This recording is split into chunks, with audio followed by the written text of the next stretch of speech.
वित्त मंत्री निर्मला सीतारमण ने 1 फरवरी को मोदी सरकार का अंतरिम बजट पेश कर दिया। लोकसभा चुनाव से पहले यह सरकार का आखिरी बजट था। अपने छठे बजट में डिफेंस सेक्टर के लिए वित्त मंत्री ने अपना खजाना खोला। अंतरिम बजट में रक्षा मंत्रालय के बजट में 3.4% की बढ़ोतरी की गई है। यह देश के कुल बजट का 8% है। चलिए आपको बताते हैं कि इस बार के अंतरिम बजट में वित्त मंत्री निर्मला सीतारमण ने रक्षा क्षेत्र के लिए क्या ऐलान किया है। साथ ही ये भी जानेंगे कि किस मंत्रालय को कितने पैसे मिले।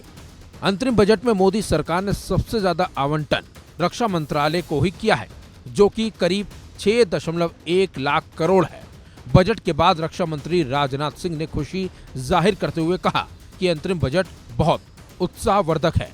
जो भी इंडिकेशंस इससे मिले हैं, हमारी इकोनॉमी ज्यादा टारगेट अचीव करेगी।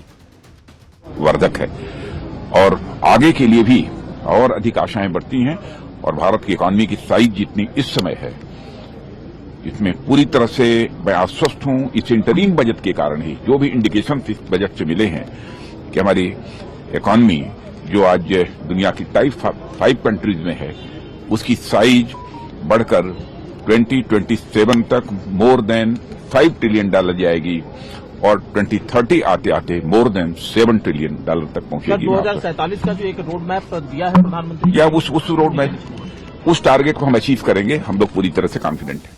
केंद्र सरकार ने अंतरिम बजट में रक्षा क्षेत्र के लिए आवंटन पिछले वर्ष के 5.94 लाख करोड़ रुपए से बढ़ाकर वित्तीय वर्ष 2024-25 के लिए 6.21 लाख करोड़ रुपए कर दिया है।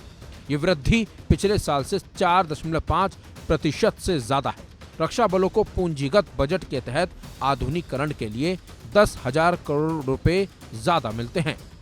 2024-25 के लिए आवंटन 1.72 लाख करोड़ रुपए हैं, जो पिछले साल 1.62 लाख करोड़ रुपए था।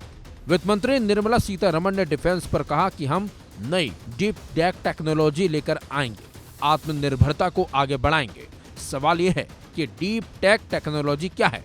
डीप टेक टेक्नोलॉजी यानी biotech, quantum computing, AI, robotics, advance computing, aerospace जैसे उद्योग, यानी विज्ञान को रक्षा के साथ जोड़कर देश को ज्यादा ताकतवर बनाने का प्लान।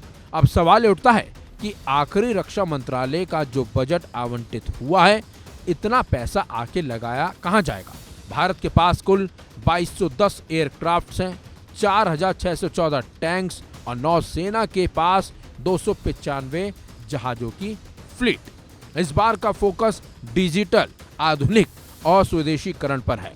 जो बढ़ोतरी हुई है वो सेना को लेकर किए गए कई डील्स, रिसोर्स एलोकेशन और आधुनिकीकरण को ध्यान में रखकर किया गया है। ये बात हुई रक्षा मंत्रालय की। चलिए अब जानते हैं किस मंत्रालय को कितने पैसे मिले।